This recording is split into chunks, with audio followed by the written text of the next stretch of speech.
What's up guys, I just came back home from the racing track I'm gonna be competing on Sunday with this killer bike. It's gonna be cross country, so I'm looking forward to it. But today I'd like to add another episode to our bike fit playlist, and this one will be dealing with neck and shoulders pain syndrome and also numbness in our fingers and perhaps also the palms. And just as we did it with the knee pain syndromes, I'd like to encourage you to be reasoning on what's happening to our body while we change any element on the bike, because our body is a great machine and it's super precise. That's why each millimeter really matters.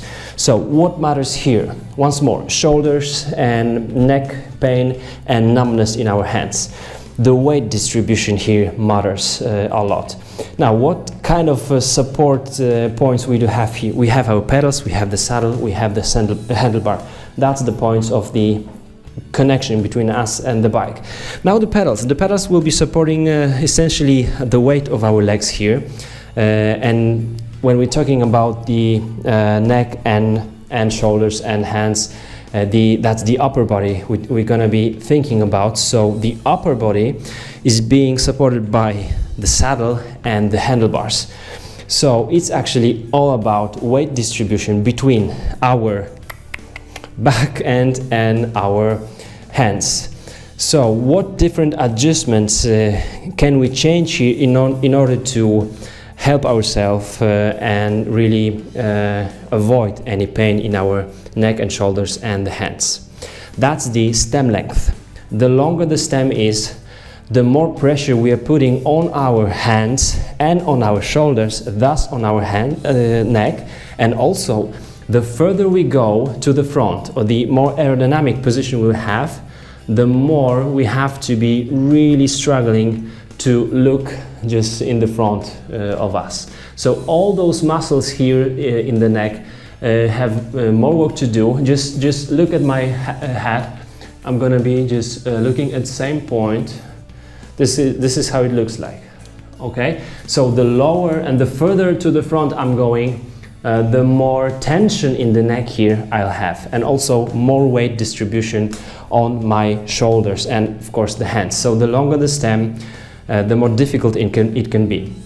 The other thing is of course the height of our handlebars. The lower the handlebars, same thing, more weight on our hands, on the shoulders, and also more pressure on the muscles that are holding to my head, right? So these are some of the most important adjustment here.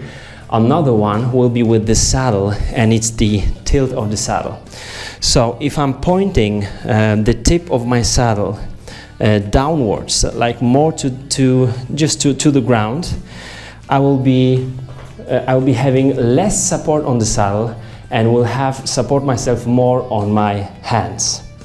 And the problem is that if I am having like a horizontal position of my saddle, which it usually should be, it's a starting point, but we should just be somewhere around horizontal position.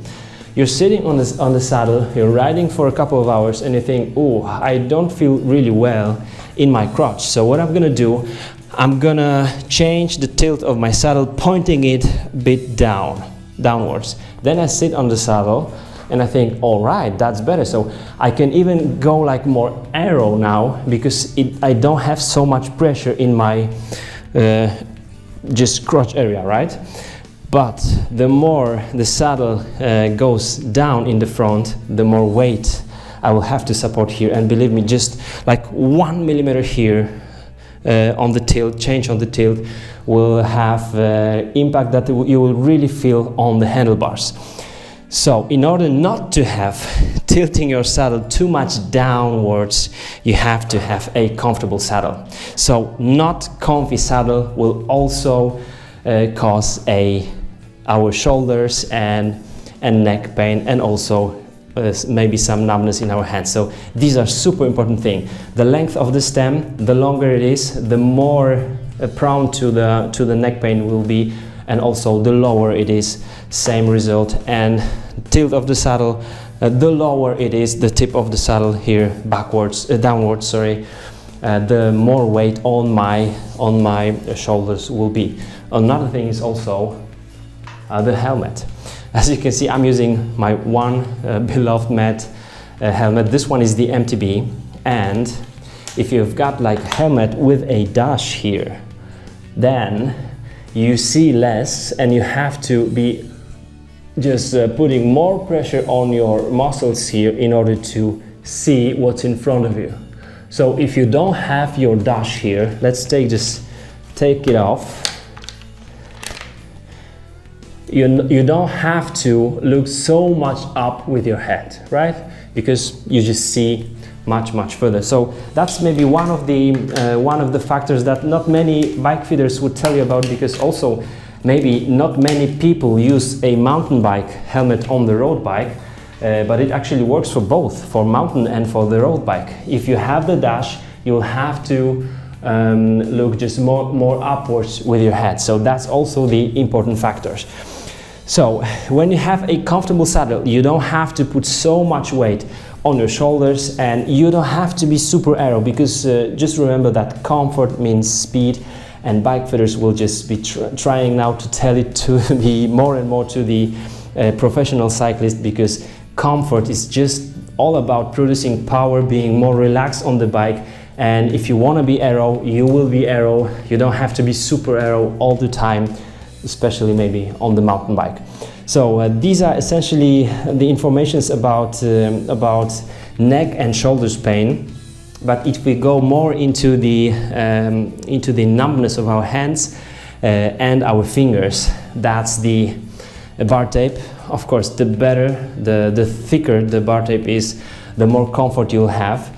These are the hoods here. The better is the shaping of the hoods, the less numbness you will have. Some people would maybe like to have SRAM hoods. Some would prefer Shimano, some Campagnolo. I have these older Ultegras, and I'll have to tell you, I do like those. Even though on some positions the newer ones, the newest models, which are thicker, are better for my thumb and my pointing fingers. So this is also something we should really think about.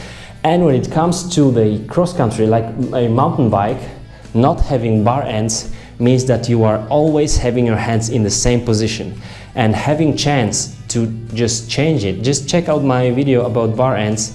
Will have a huge impact on what muscles are working then, and how do you feel on the bike. So it doesn't matter that people will tell you, you should not be using any bar ends in nowadays. I'm using bar ends, I'm loving them. I will never give up using bar ends. And especially if you feel like having some numbness, think about your bar tape, think about the grips for your mountain bike, and some bar ends. That's it for the playlist. Give me some thumbs up, guys, and make some suggestions in the comment sections. What do you think? What changes did you do on your bike, and what were the results of it? Thanks for watching once more, and I'll see you soon. Bye bye.